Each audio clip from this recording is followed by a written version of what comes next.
Big pass நேர்களுக்கு வணக்கம். So பொம்மை டாஸ்க் ஸ்டார்ட் ஆன அடுத்த செகண்டே செம்ம ஃபயராக இருக்குது. தயவு செஞ்சு ஜாக்லின் சப்போர்ட்டர்ஸ் இந்த வீடியோவை பார்க்காதீங்க. ஏன்னா ஹேர் மாதிரி விளையாடிட்டு இருக்காங்க ஜாக்லின். ஆனால் இந்த டாஸ்க்கை பார்க்கும்போது நமக்கு வெறி ஆகுது. ஜாக்லினெல்லாம் என்ன சொல்லி திட்டுறதுனே தெரில. டாஸ்கோட ரூல்ஸ் படிக்கும்போதே முத்துக்குமரன் சொல்லியிருப்பாரு, நம்ம யாரை சேவ் பண்ணணும்னு நினைக்கிறோமோ அவங்களோட பொம்மையை தூக்கி அந்த டால் ஹவுஸில் வைக்கலாம். அப்படி இல்லைனா நம்ம யாரை தோக்கடிக்கணும்னு நினைக்கிறோம். இப்போது முத்துக்குமரனை விஷாலுக்கு பிடிக்காது. விஷால் முத்துக்குமரனோட பொம்மையை எடுத்து வச்சுக்கிட்டு அதை உள்ளே கொண்டு போய் வைக்காமல் கையில் வச்சுக்கலாம். அப்படி கேம் விளையாடலாம். ஒன்று நம்ம அவனை சேவ் பண்ணுறதுக்காக விளையாடலாம், இல்லை அவனை நம்ம தோக்கடிக்கிறதுக்காக நம்ம கையில் வச்சுக்கலாம். ஆனால் மாற்றிக்கக்கூடாது. ரெண்டு பேர் ஒருத்தரோட பொம்மையை எடுத்து வச்சு இன்னொருத்தருக்கு எக்ஸ்சேஞ்ச் பண்ணுற வேலை வச்சுக்கக்கூடாது. ஒரு பொம்மையை நம்ம எடுத்துட்டோம், நமக்கு அது வேண்டானா மறுபடியும் அந்த பால் இருக்கும் இல்லையா, அந்த பாக்ஸ் போட்டுட்டு அடுத்த ஒரு பொம்மையை தான் நம்ம எடுக்கணுமே தவிர மாற்றிக்க கூடாதுன்ற ரூல்ஸை தெளிவாக பேசினாங்க.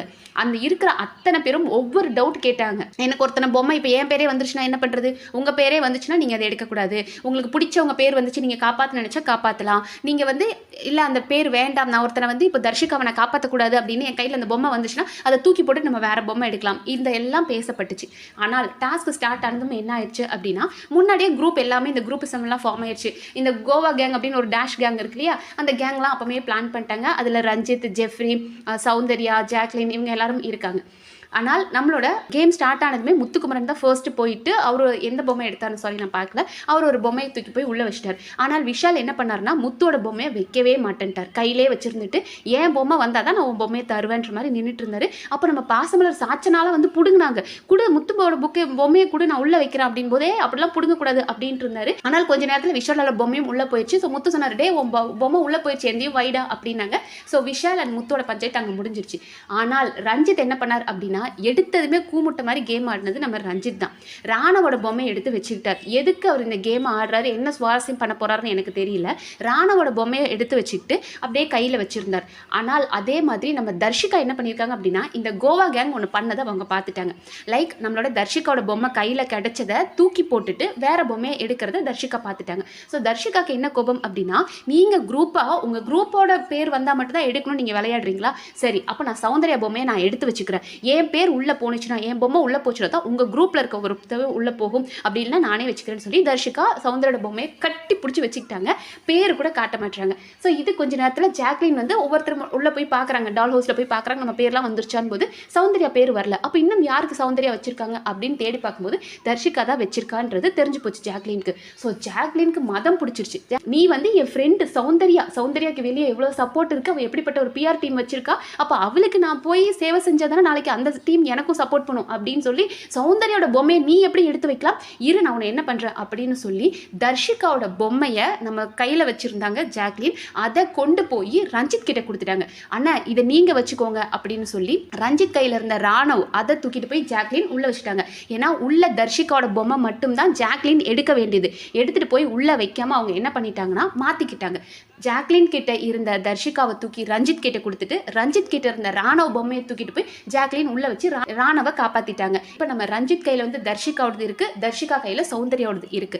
ஸோ இது ரூல்ஸ் படி பார்த்தோம் அப்படின்னா ஜாக்லின் ஹேர் மாதிரி ஒரு கேம் விளையாடிட்டு இருக்காங்க. ஏன்னா ரூல்ஸ்ல அப்பவே உங்களுக்கு சொன்னாங்க, உங்களுக்கு பிடிக்கல அப்படின்னா அந்த பொம்மையை நீங்க தூக்கி போட்டுட்டு போகலாம், இல்ல கையில வச்சுக்கலாம், ஆனா மாற்றக்கூடாது.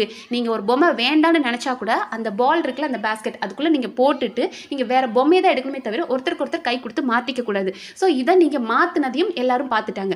ஏன் நம்மளோட சத்யா இவ்வளோ நாள் வீட்டில் இருக்கிறதுக்கு உருப்படியாக ஒரு கேள்வி கேட்டார். அண்ணன் நம்ம இவர்கிட்ட போயிட்டு நம்ம பேர்னா ரஞ்சித் கிட்ட போய் கேட்டார், அண்ணன் நான் கையில் பார்த்தேன், உங்கள் கையில் நீங்கள் ராணவ பொம்மை தான் வச்சுருந்தீங்க, இப்போ தர்ஷிகா பொம்மை உங்களுக்கு எப்படி வந்துச்சு அப்படின் போது உள்ளே போட்டு எடுத்தேன் அப்படின்னு இருந்தாலும் பொய் வேற சொல்லிட்டு இருக்காரு. பட் இவங்க ரெண்டு பேரும் ஜாக்லின் கொடுத்ததை நம்மளோட ரஞ்சித் வாங்கிக்கிட்டார். ஸோ இப்படி கேம் விளையாண்டா அது தப்பு தானே அப்படின்ற ஒரு கான்வர்சேஷன் வருது. அண்ட் ரஞ்சித்துக்கு இப்போ தான் கொஞ்சம் தெரியுது, ஓ அப்படி கை மாற்றக்கூடாதோ, என்னதான் இருந்தாலும் ரூல்ஸ் கவனிச்சாரோன்னு தெரியல, கை மாற்றக்கூடாதோ என்ன பண்ணலாம் அப்படின்னு யோசிக்கிறார். அவரை யோசிக்க விடாமல் ஜாக்லினும் சௌந்தர்யாவும் சேர்ந்துட்டு, அண்ணா இது கேம் தானா, இது எப்படி வேணாலும் விளையாடலாம், நம்ம தப்பாக விளையாண்டுருந்தா பிக் பாஸ் நம்மளை எப்பவுமே கூப்பிட்டு வார்ன் பண்ணியிருப்பாரு, அதனால இந்த கேம் நம்ம எப்படி வேணாலும் விளையாடலாம்னா, உங்களுக்கு என்ன சேவ் பண்ணணும் அப்படின்னு தோணுச்சுன்னா, நீங்கள் சௌந்தர்யாவை சேவ் பண்ணணும்னு தோணுச்சுன்னா நீங்கள் இங்கே நில்லுங்க, இல்லைனா போய் தர்ஷிகோட பொம்மையை உள்ளே வச்சிருங்கண்ணா அப்படின்னு.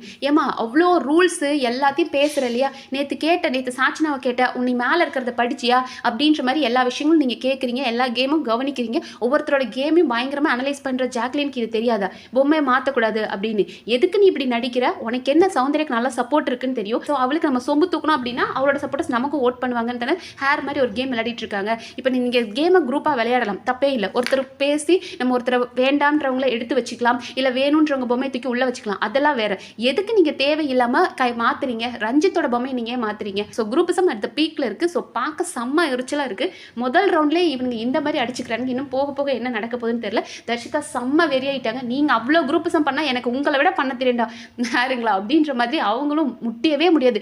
என்ன ஆனாலும் நான் அந்த பொம்மையை தூக்கி உள்ளே வைக்க மாட்டேன் அப்படின்னு வெறியோட உட்காந்துருக்காங்க. பட் ஒரு டைமில் ரொம்ப நேரம் சண்டை போட்டு ஆர்கியூ பண்ணிட்டு போங்கடா இது தானடா இப்படி மொக்கையாக நீங்கள் கேம் ஆடுறதுக்கு ஆடி தொலைங்கடா ஹேருங்களா அப்படின்ற மாதிரி ஸோ சௌந்தர்யா தூக்கி ஸ்லாட்டில் வச்சுட்டாங்க தர்ஷிகா. இன்னும் என்ன நடக்குது அப்படின்றத வெயிட் பண்ணி பார்க்கலாம். நன்றி.